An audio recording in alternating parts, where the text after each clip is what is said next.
Tēnā koutou katoa. Welcome everyone. Just gonna share screen. Right. Just gonna give our attendees a minute to just enter the room with us and settle in. Welcome everyone. All right, so let's get going. No mai, haere mai. Welcome to our 6th webinar for the Sexual Violence Prevention webinar series. In this series, we'll be showcasing the diverse work, experiences, and insights of violence preventionists from around the motu who are doing primary prevention in action.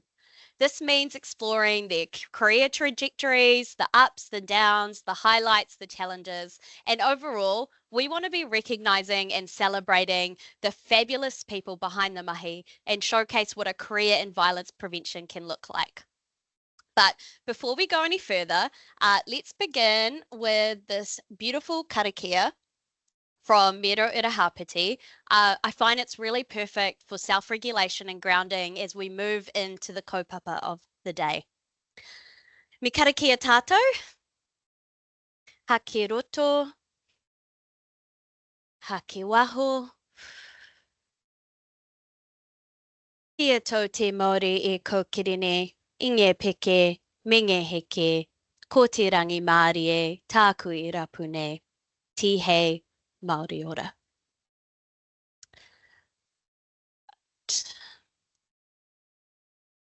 So I'd better introduce myself. I'm Hala. I use she, her pronouns, and I'm a sexual violence prevention specialist with over 10 years experience in Australia, Aotearoa, and globally.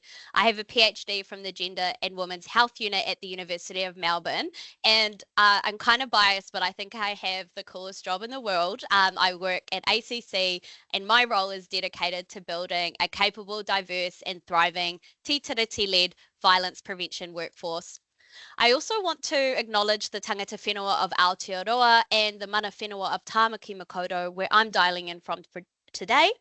Feel free to share in the chat who you are and where you're calling in from as well. As I mentioned before, in this series, we'll be spotlighting violence preventionists and their mahi. Violence preventionists can be anyone whose mahi, whether in a paid role or a voluntary capacity, contributes to tackling the drivers of sexual violence, family violence, and child sexual abuse. Now, these drivers are colonisation, gender inequality or the patriarchy, and structural and role-based inequalities, which are all very much interconnected. Violence preventionists are a super diverse bunch. They can include people who identify as specialists, but they can also include people whose work, takes place in different settings, industries, sectors, communities, where violence prevention might not be their core function, but where their mahi strengthens the protective factors that promote well-being and mana enhancing healthy relationships, or work to reduce the risk factors for violence. Now, this kind of work is what we call primary prevention, and that work works to prevent violence before it's taken place. As our webinar series may involve references to sexual violence, family violence, and child sexual abuse, a gentle reminder to be checking in with yourself, how you're feeling throughout. Have a think about what kind of state changes you might need to get through our time together. And remember, if you need to step out, that's all good. These webinars are recorded and posted up on our YouTube channel. My colleague will be posting a link in the chat. And there is support out there for anyone who might need it. We'll also be sharing a link to the Safe to Talk website in the chat as well. But of course, there may be trusted people in your life, friends, whānau, neighbours, who you might also want to be checking in with as well. So, in previous webinars, we've talked a bit about how violence prevention can and should be taking place in all kinds of settings, industries, communities, because everyone has a unique role to be playing in preventing the abhorrent rates of sexual violence, family violence, and child sexual abuse in this country. Each of these places and spaces will have their unique conditions that contribute to enabling or normalizing violence, and therefore also need really unique prevention strategies to be tackling them. So today, we're going to be delving into a particular community that has taken ownership of that change so bravely, so beautifully, and that is the music industry. Music, and live music in particular, has profound positive impacts on individuals and communities. As a hardcore lover of New Zealand music and gigs, I can personally attest to this. It fosters connection, joy, expression, cultural identity. It can create shared experiences that build community and promote health and well-being. It also offers a really special platform for storytelling, healing, and social change. However, in the Amplify Aotearoa report commissioned by APRA AMCOS, it was found that women in Aotearoa's music industry face significant challenges. Over 70% report experiencing gender-based discrimination. Nearly half feel unsafe in spaces where music is produced or performed. Women are also underrepresented in key roles and genres and face barriers like limited access to work, equipment, and career progression. These systemic issues contribute to a culture where women are undervalued sometimes and excluded, particularly in leadership and technical areas. So a really important question is, what's gender inequality and gender discrimination got to do with sexual violence? Well, evidence tells us it creates the conditions that increase the risk for sexual violence. Or as I put it earlier, it's a key driver for violence in our country. Power imbalances, unsafe environments, and accountability mechanisms, a lack of accountability mechanisms really, make it easier for harmful sexual behaviours to occur and harder for survivors and bystanders to speak out. Intersexual factors like age and sexuality further compound these risks, especially for women and gender diverse people from marginalised communities. Together, these dynamics show really that there's such transformative potential in the music industry and really reinforces the awesome mahi that today's speakers from SoundCheck Aotearoa are doing. So who are SoundCheck Aotearoa? They are a charitable trust organisation with a mission to foster a safe and inclusive culture for the Aotearoa music community. They believe that action is needed to address inequitable representation, challenge systemic discrimination, and advance impactful change across the music community. Our fabulous first speaker is Anna Loveys, Ngāti Raukawa ki te Tonga, who is the Kaiwhakahaere of SoundCheck Aotearoa. Anna has worked for record labels such as the Flying Nun Records and Sony Music, where she was a publicist to the likes of Teeks, Dan Walker, Sons of Zion, Page, and other local acts. Growing up with lots of music in her whare and also low-key plays lots of instruments too, Anna has a special interest in the whakapapa of Aotearoa's music community and the learnings and wisdoms from previous generations to take into the future. Now, for our second speaker, it's really an honour to be introducing Mel, who I consider to be a mentor and all-round legend. Mel Calvesbert has a background in social work, and her entire career spanning 30 years really, has focused on supporting communities and organisations to prevent and respond to sexual harm, including workplace sexual harassment and child sexual abuse. In 2023, Mel became the Sexual Harm Prevention and Response Advisor, or SHAPRA, for the music industry. But prior to that, Mel worked with the Defence Force as a Sexual Assault Prevention and Response Advisor, bit of a mouthful, and later the manager, which is actually where I first met Mel. Mel's earlier roles were in sexual violence specialist organisations such as WellStop and Wellington Sexual Abuse Health Foundation. So that's all from me, folks. I will hand you over to Anna and Mel. Thank you. Tēnā tātou katoa. Just want to say it's really nice to see some music whānau popping in on the chat. Always makes you feel like you're at home in these moments. Just firstly, mihi ana koe Hala and to ACC for having us and asking us to share today. Truthfully, my first feelings were a bit of reluctance and imposter syndrome because I'm not a sexual harm prevention specialist, like many of you may be. For me, the Aotearoa music community is my home. Um, it's my whakapapa. I just work here because I love my people. Um, and I want to direct my energy into kaupapa that creates safety, security, and stability for all of us. Ko Anna Loveys taku ingoa. Um, some families grew up with sport, but for my whānau, it was music. Through my mum, we whakapapa to the almighty Manawatu Rohe, ko Ngāti Reo Kaua ki te tonga toku iwi, ko Ngāti Kikopiri toku hapu, ko Brightwell toku whānau. My nanny Hazel, um, who was rocking it in her retirement hapori with her brothers and sisters. She has the voice, and now she has a captive audience, and it's just amazing. All of my aunties and uncles from that branch sing and play instruments, and there's the expectation that you can just jump in. So you must always be prepared. Know the waiata. We also whakapapa to the Vincent whānau in Taranaki and our family big band, Bert Vincent's ambassadors, was keeping the dance halls busy in the 40s and 50s, from what I understand. My dad is a bassist. My grandma Judy was a pianist. And when I was pretty young, my hands were just big enough to form chords. I started teaching myself piano. And then I picked up bass once it was, once I was big enough to carry these big, heavy guitars.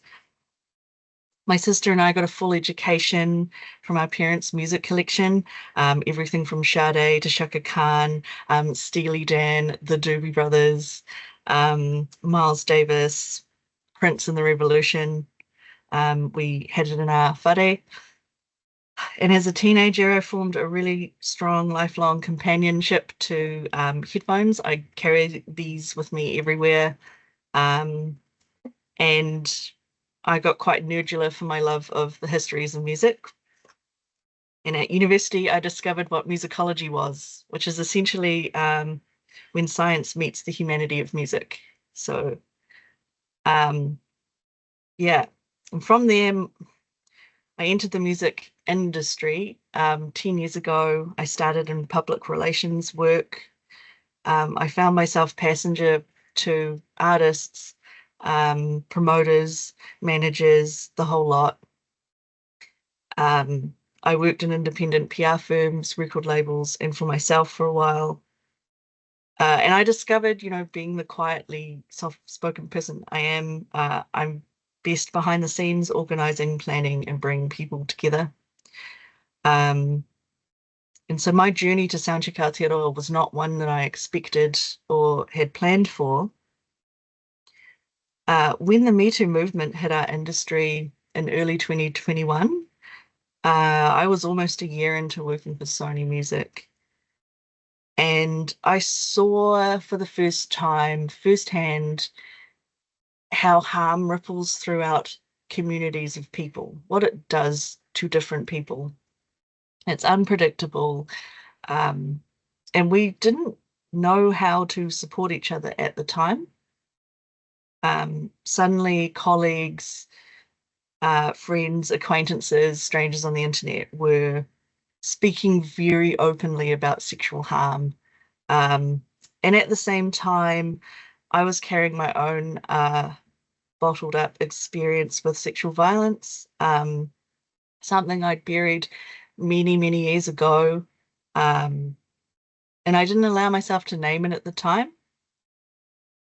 And so I threw myself into work, really, really long hours, doing non-essential things. Maybe I put out a prolific amount of work, but it was to distract me. And of course, hoping it would go away, it didn't. And eventually it all came up. And so with the support of my whānau, my friends, an amazing therapist, I began along a healing path.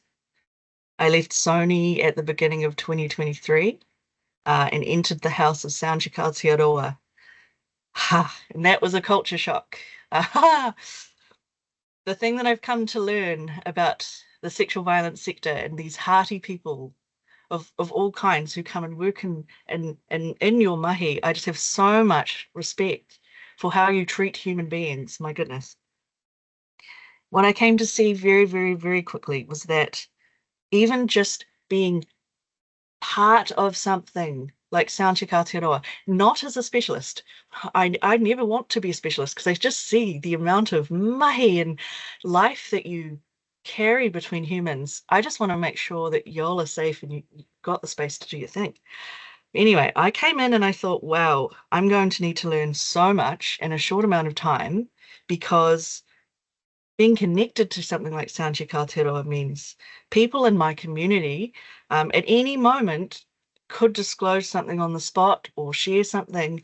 And I didn't want to be that person who didn't know how to carry them in that moment or transit them safely to support or even just be a good human to sit there in that moment. So I entered a series of trainings pretty quickly with Fire Mel, who's here with us today, and Fire Rachel Harrison, who many of you will know is a brilliant sexual harm prevention specialist who consults to us. Honestly, I know we called it Jedi training because I'm a bit of a Star Wars person, and so yeah, it was me bringing all these questions. Um, what kind of language should I be doing? Even just thinking about your breath and how your nervous system connects with someone else's. Um, Learning trauma-informed language, thinking about trauma-informed action, um, and just making sure you're someone that another human being who is like you, part of the community, can lean on for a bit. And so I really, in the last 2.5 years, with the support of Mel and Rachel and Whaia Nina Kay Tane Tinano, who was on our board, I've learned how to hold someone's hand over the fence and also hold my own energy so I can be present for that person in that transit time. Because if you can give that person kindness in that moment, they're probably going to continue on the journey of what they need to do, whatever that is, in relation to harm. And so this is all to just kind of say again, my tools are spreadsheets, sticky notes, my awkwardly large planner, spreadsheets. Did I say spreadsheets? Not very cool rock and roll things, but I'm just part of the glue of our community. And I love working with specialists. I'm so grateful for them. I know that if I'm in a supermarket or at a gig, I could be a steady Poe just for that moment and bring some calm and grounding presence for anyone in my community. And because my community are like whānau, they've given me so much. It's a real honor to be here and, I don't know, just be a human for them. So yeah, big thank you to you, Fire Mel and Fire Rach and Nina Kay. Um, Fire Mel, I want to hand over to you because I think we should share your journey to SoundCheck Aotearoa. If you feel comfortable doing that, I think it would be very good for everyone to hear. Kia ora, Anna. Kia ora koutou. Firstly, Anna, when you talked about the importance for you of looking after, I just to everyone on the webinar, I can recommend Anna's looking after skills. I had to do a podcast a couple of years ago and I'd never done one and I haven't done one since, but Anna made the difference between it being a losing sleep experience or actually an experience that I could feel like I could do well at. So and then Hala, thank you very much for your introduction. I do find that whenever I hear the word mentor, I get thrown, especially when from the mouth of someone I deeply respect. And I want to also acknowledge that I think, Hala, your idea for having these lunchtime webinars is just so wonderful for me. It's like I've not yet managed to join a webinar at the actual time, but the watching and listening that I do after, you know, when I can do that, for me is hope expanding and bring on the hope expanding things in life. So thank you. I also sometimes think, you know, my being in front of groups, even though I do a lot of it in my work, is absolutely not my you know, kind of natural state, if you like. And so I always have my own personal freak out about it. Only every time I do it, and this is no exception, what always stands out is, and it's been, you know, especially true in meeting with Hala about it and prep for it, and meeting with Anna, it's like the opportunity to stand back from the doing always creates this space of more learning, and therefore for me, I think it improves or makes better how I do the work I do with people, which is, you know, one of the most important things to me. So thank you for the opportunity. And then finally, to answer the question I was meant to be answering, about becoming the Shapra, I'd left the SAP role and the Defence Force, and my plan, for the first time in life, I had a plan, and that plan was to be a full-time you know, independent contractor. And it was something I'd kind of even prepared for, and given that, you know, most of my life and has not been a plan so much. And so I had this plan, and one of the things that SoundCheck Aotearoa asked if I would do would be to set up the Shapra service. And so I thought, well, that's a very interesting and important thing. And so absolutely, and then there was this idea of, and then perhaps, you know, hold the service, if you like, just for a little bit. I was like, okay, I can hold for a little bit, and then absolutely be passing on to whoever will be the Shapra, because I just did not see that in my future, for just a couple of different reasons. I'd been the Sapra in the Defence Force, and I kind of had thought that was an end of that, and now this, you know, other new life. Anyway, I in doing the setup of the Shapra service, I realized that I loved the role, and the breadth of the role, the people I was meeting and working with, so much about it. And so I was just so thankful that while it wasn't my idea to be the Shapra, I'm so glad that other people had the idea. And I just think, and to me, it shows, no matter how well I know myself, sometimes other people know me better. Thank you. Back to you, Anna.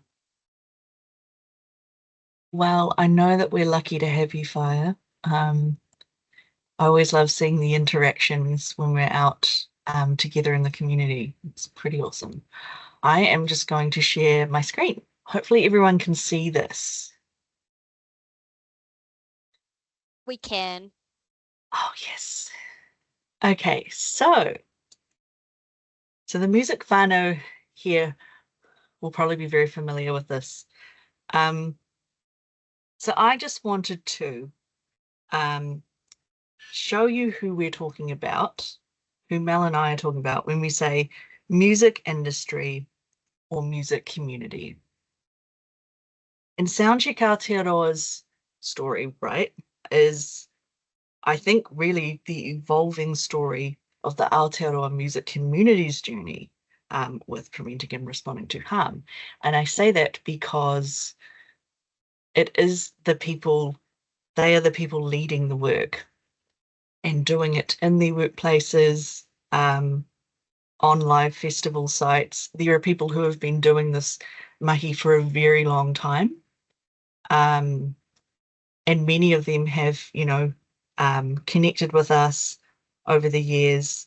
And there's a really incredible group, an ecosystem here, that I think it's really hard to spotlight all of these really awesome people. I can see them in my mind, but yeah, I just wanted to create something visual to just show, what music community, what music industry looks like structurally. Most people, when you say music industry, people think music, and you would be right to start there. We could not have an industry if it was not for music. Music is our why. And then you have this next group of whānau here, who are the makers of music, the makers and the performers of music. Now, they have a very, very special role. The rest of the industry is the scaffolding around these whānau. And I think what often gets lost in the whole, I guess, power dynamics of our music industry is forgetting that artists, songwriters, musicians, DJs, producers, I've put conductors and MDs in there because they're bringing this music to life on stage. They have such a central role to the why. And personally, they are why I love music so much, because they create places to escape to and enjoy, and yeah, it's just they have very special skills. So within this ecosystem, and we could be here for a very, very long time if we really wanted to dig in across all of the environments, cultural norms, and settings for these power dynamics built into our industry over generations. If we wanted to go through all that, we'd be here for a long time. But I just wanted to highlight, just a few areas for opportunities where prevention work is already underway, I guess, through our mahi, but they're good places to start. And progress is slow and gradual and behind the scenes. So just some examples, in our sector, income can be precarious and opportunity can be scarce. Having full-time, part-time, or even semi-regular work can be considered a privilege. And traditionally, even to this day, it's like getting a foot in the door of this industry is difficult, made even more difficult by the fact that Aotearoa, our scene is smaller than in other regions. So the opportunities are fewer.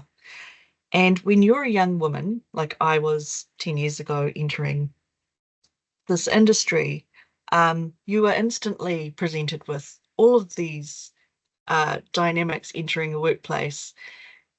You may accept being paid much less than what you should be paid. Were you given an employment contract on entering the industry? That could be a question mark. And then there's the personal power dynamics within the workplace. We're thinking intersectionally, who you are as a person, in relation to who is at the top in those places and how are they treating you. These are all things that we have to face every day. Also, to compound this, because music is a joyous thing. It's an incredible, powerful art form. We're putting on joy for, I guess, people outside of our community, at festivals and shows, performing to fans. We are holding a window between the music community and, I guess, general punters, people who just love music. And so within that, we're always, walking along, figuring out that fine line of fun and work, and that blurs. It's a constant blur. In workplaces, community spaces. And I think that's even amplified by the fact that, our industry works in pressure cooker environments a lot of the time.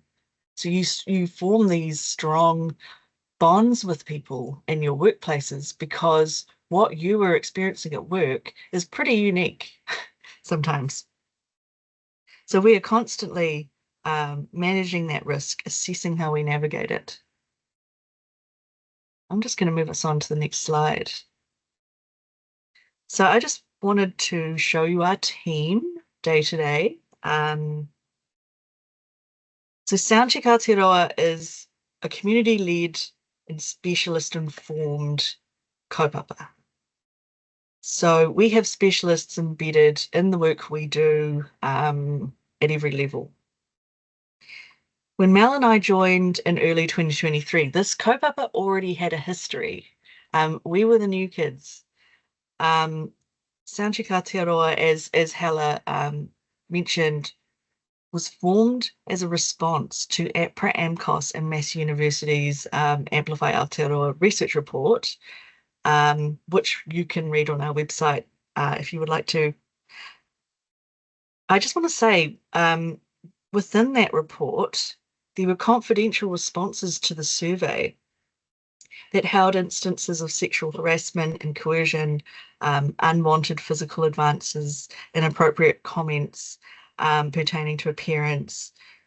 And so within that report, I mean, there's quite a broad picture of places to begin this mahi from. And there's also opportunities there for future areas of research. I mean, within our sector, it would be fantastic to get more of a picture of intersectional experiences within the music industry, like that of our LGBTQIA plus whānau, of disabled communities within the music community, for example. So SoundCheck Aotearoa, just that picture in the middle, so just imagine I'm not there. SoundCheck Aotearoa was formed and actioned by a dedicated volunteer group of people working in our industry: Joe Oliver, Nikki Harrop, Teresa Patterson, Lydia Jenkin, who were later joined by Nina Keitana Tinero and Wairere Iti.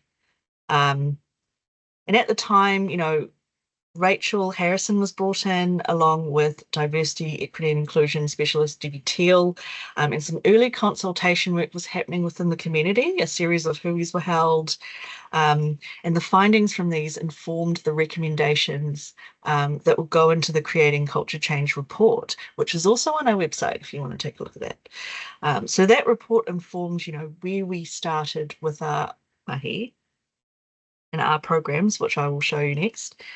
But before I do, I think I'm going to say this a lot because it's a very important point to get across. The work could not happen without the special relationship between community generalists like myself and specialists.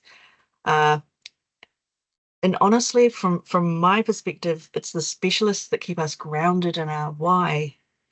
When you are working with a community that you are a part of every day, 90% of the people in your life are connected to that place. When harm is happening and is still happening, there is a lot of pain to navigate through. We can stay in our why because the specialists support and guide us in an endless dialogue to think, okay, what are some of the solutions here? What is practically doable when you put specialist knowledge together and community understanding together in an equation. And honestly, I'd say the unique understanding of our community, because they're embedded into our kaupapa, while ours, our perspective of our community is so up close, it means they prevent us from reducing ourselves and reducing our why. Whenever mahi comes across our table, and that, I think that supports longevity in this kind of work, just having this sort of setup.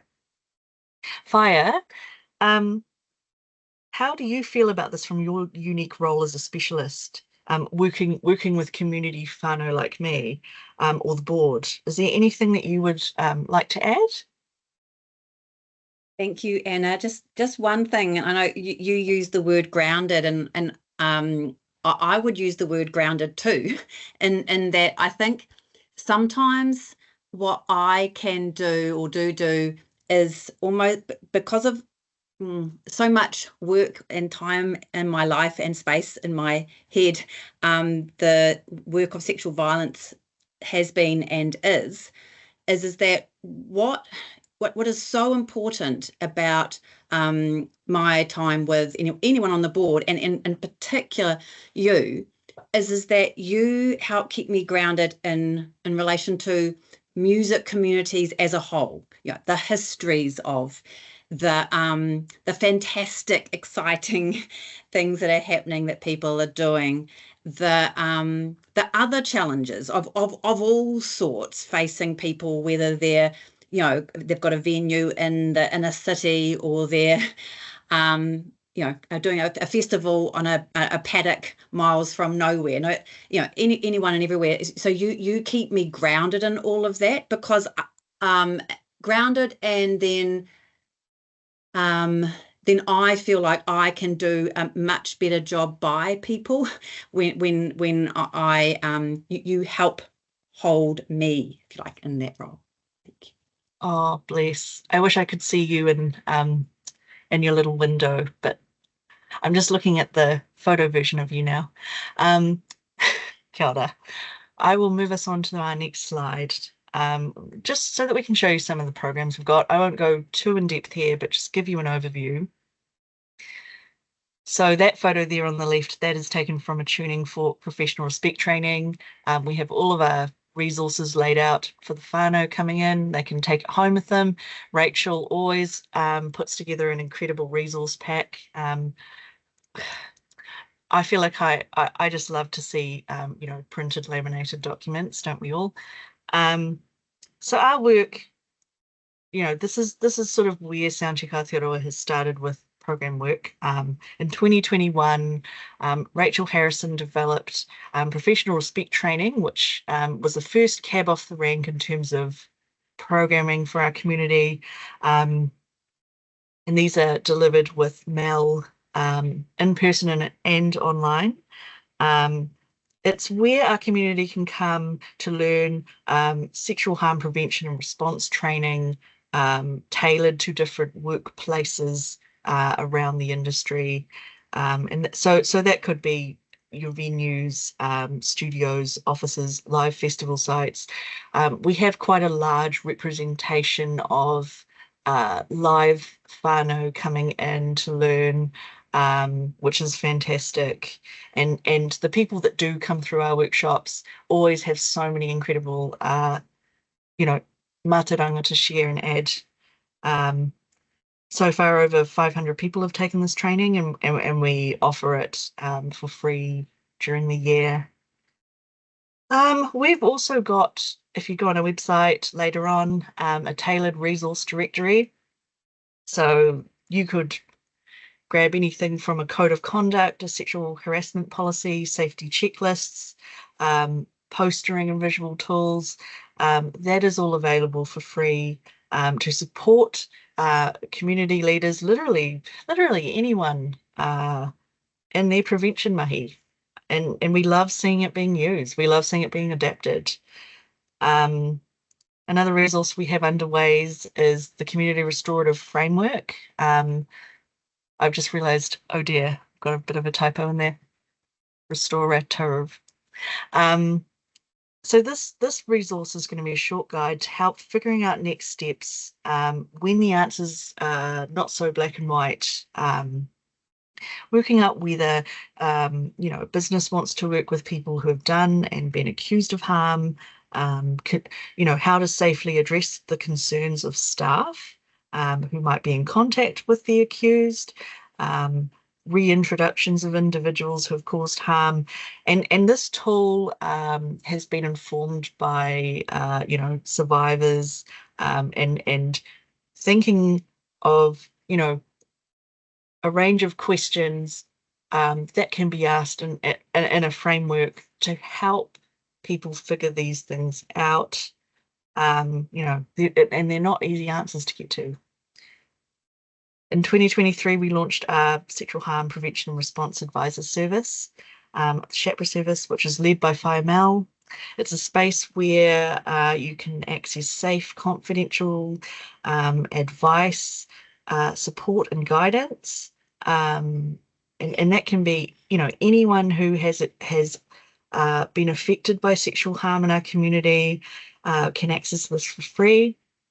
That's anyone who's experienced harm, concerned whānau and friends, bystanders, colleagues, people who are members of the public who have engaged with the music community, businesses, and anyone who has done harm or is accused of harming someone. So that's quite a large circle there, and you know, over its 2-year operating period, the SHAPRA has carried over 265 individual cases. So that's roughly about 2 to 3 each week, new cases. Ongoing care is obviously happening, you know, alongside that too. And finally, last year we rolled out a pilot wānanga program, Project Modi Order, which is led by our board trustee, Nina Kay, who was working as a harmful sexual behaviour specialist at Korowai Tumanako at the time. So this kaupapa was led by Nina Kay and the Māori Music Industry Collective in collaboration with SoundCheck. And we received essential guidance and input from Whaia Joy Tewiata and Matua Russell Smith from Korowai Tumanako to do this. The wānanga content was created and facilitated by an all-Māori team, which I was a part of, for us to explore the prevention and response of sexual harm from within a te ao Māori and tikanga and mātauranga Māori space, and we could bring our lived experiences too. So it was really beautiful to have those moments and just form those whanaungas around the motu last year. And that is a program that is in development. Now, in our community, we get to see some very, very cool ways that prevention of harm comes to life in real and humanizing ways. This could be adopting policies in, you know, a group's own language and settings. One of my absolute favorites was hearing about drag queens reading out the code of conduct as people go into the venue, and safety wardens on roller skates. Just beautiful.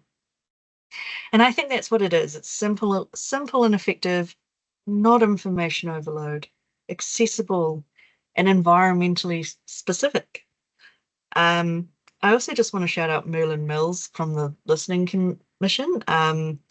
You could find him backstage at a lot of shows, and he's there, you know, just as someone to talk to, you know, and to support welfare backstage. I think these sorts of humanized measures just work so well. Mel, is there anything you'd like to add on this from your perspective? Thanks, Anna. Just to really emphasize something is that when Rachel first asked if I would co-facilitate these workshops with her, I was very interested, and I thought, yes, I can do this. And then what I really quickly came to see is that the workshops are so much more than a workshop, and sometimes people do come in and use the words. They want to be part of creating a movement, and that's, I think, a more accurate description of what can happen for people. And so, say for example, at a music communities workshop, that you could have a band lead sitting with the music producer, with the music teacher, you know, and And so there's really diverse communities all within music, and having all the discussions. And so often what comes out of that is that people then come across or hear or figure out things that they can do that are these small actions that all contribute to making environments safer, so that essentially people can have fun and have the good time at the wherever they're playing or performing or going to see music. And so I love that movement, that sense of a movement, and sense of, and sometimes, or in fact often, people do say that is also a heartening thing for them about the day, that they feel more connected into others who are thinking about and concerned and caring about the same things. Completely agree. Yeah, there's something very, very special about what we see in professional respect trainings. Yeah, whanaunga being made, and then kind of seeing that a few months later, just even going into a venue, and then there's like an auntie and uncle network that is formed in an area. We love to see that.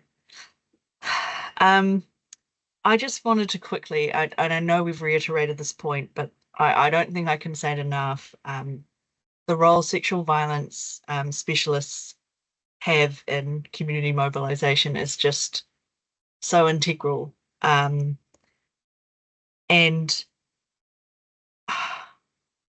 it's almost like a sacred relationship, because you've got to form trust. You're coming from two different worlds. You're learning each other's languages, and as a result, the relationship you form is very, very real. You can talk candidly, and it becomes this really safe space. And I think, I don't know, I use this word court of opinions. I don't know why I use it, but it's so good when you can do that. You can bring many people together to form the basis of a really difficult thing that we may need to do, or, for example. And from the specialists I've been around, I've learned to hold a safe space for someone else. That's a pretty special gift. I couldn't. What a life skill that you've given me. And I think just being able to take this learning and know, okay, this is how I build a support system to be able to sustain this long term. I mean, that's huge. Mel, is there anything you'd like to add about the dance of roles here that we do? And yeah, I guess the sexual violence specialist part in mobilization. Thank you. I think one of the things for me, and I guess in some ways I'm mirroring some other points that you've already made. It's that you're looking after me, and also I am doing my best to look after you, because the difference between us is that, as you say, you whakapapa to music in all kinds of ways, and that it's, your whānau, your world, in a way that it isn't for me, despite I love music, but I have this very privileged role, if you like, to be kind of inside a community that I'm not already in, and so, but because of that, like what it is for you, and because so many people know in all over within music communities either know you're in that role,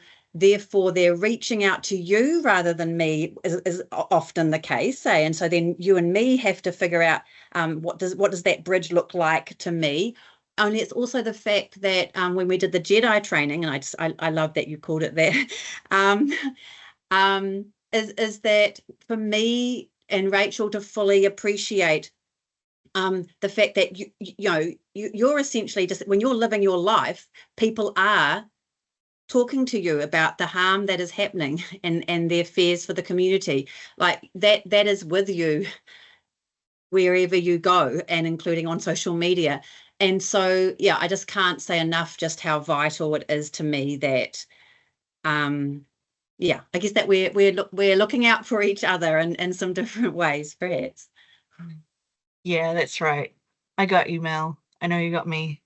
I guess, yeah, I will stop talking soon, but I just wanted to say if there were any people on this call who are also community generalists, non-specialists like me, if there's anything you could take away from today, some learnings, tailored harm prevention and response systems are needed everywhere.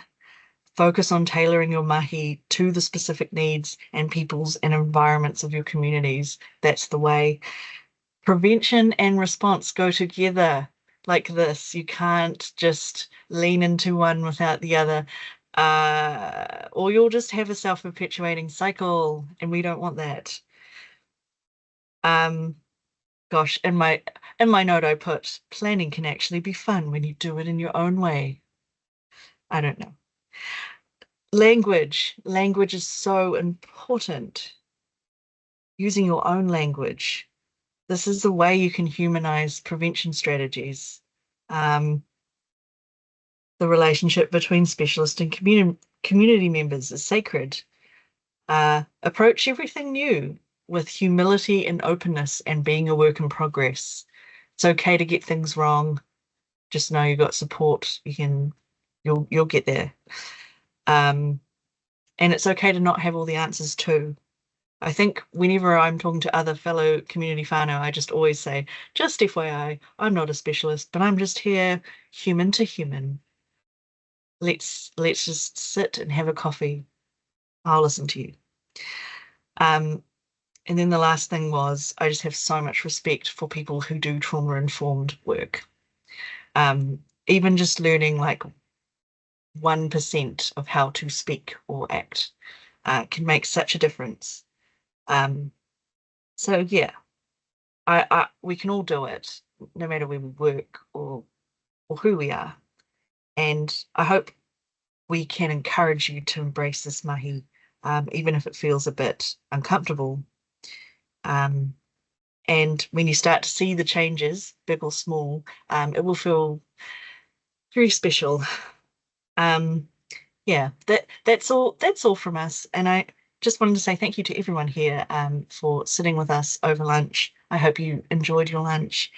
And I also just want to say thanks to Music Whānau just for shaping, making, sharing your mātauranga with us. Thank you so much.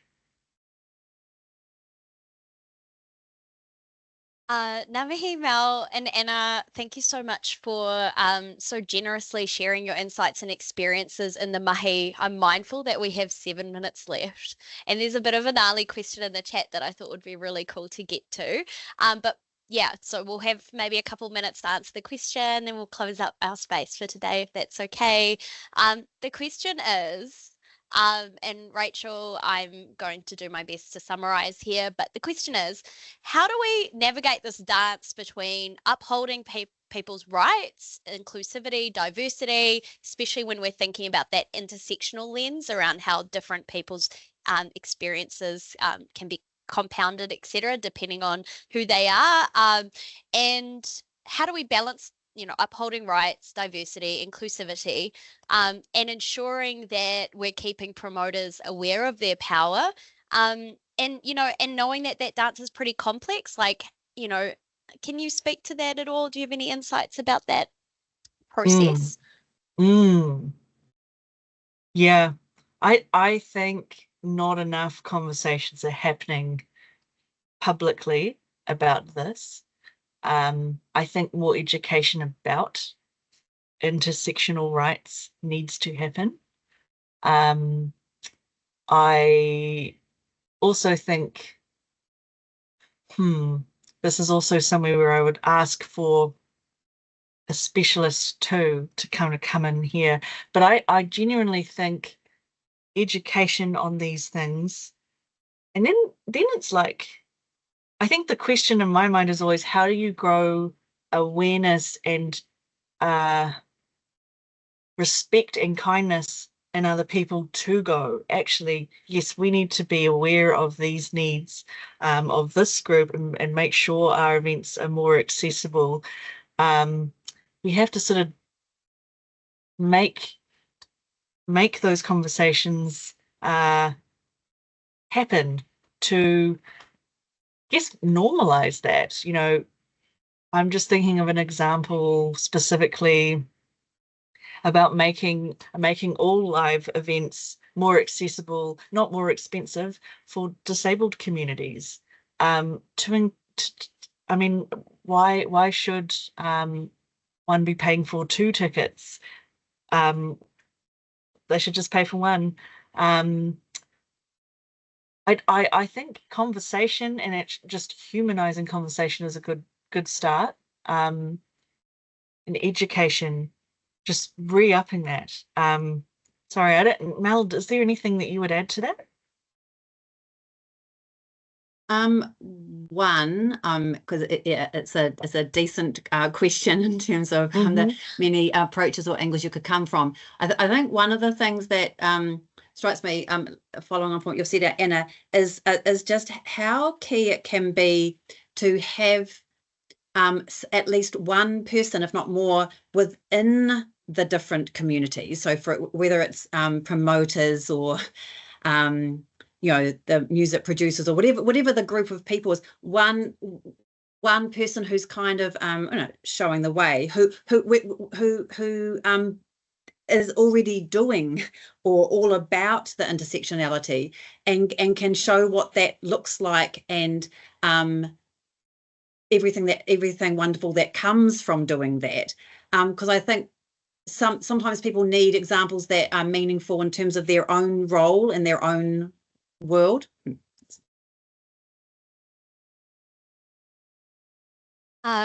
Yeah, such a good point, Mel, in terms of the importance of representation as well, right? To be able to bring those insights and, like, ground the conversations in the reality of, like, people's lived experiences of spaces. And thanks, Anna, for sharing that example in terms of the disabled community, disability community. But overall, thank you so much for your kōrero today. I learned so much, and I'm sure our audience did too. I think music spaces hold such potential for connection, healing, and liberation, and it's so vital that they're safe and inclusive for everyone. So please do check out the SoundCheck Aotearoa website, which has links to resources and research. And with that, I really want to thank our attendees for coming along today. I hope other industries, sectors, communities can take a page out of the music community's playbook here, because I truly believe each and every one of us has a unique role to play in preventing violence in all the places and spaces that we move through. So now I will close the space with our ACC karakia. Whaia, whaia, whaia te tika, whaia te pono, mo te oranga tangata, kia puta ke te whaiau, ke te ao marama, homi e, hui e, taiki e. Thanks, everyone. Thank you, whānau. Thank Thank you.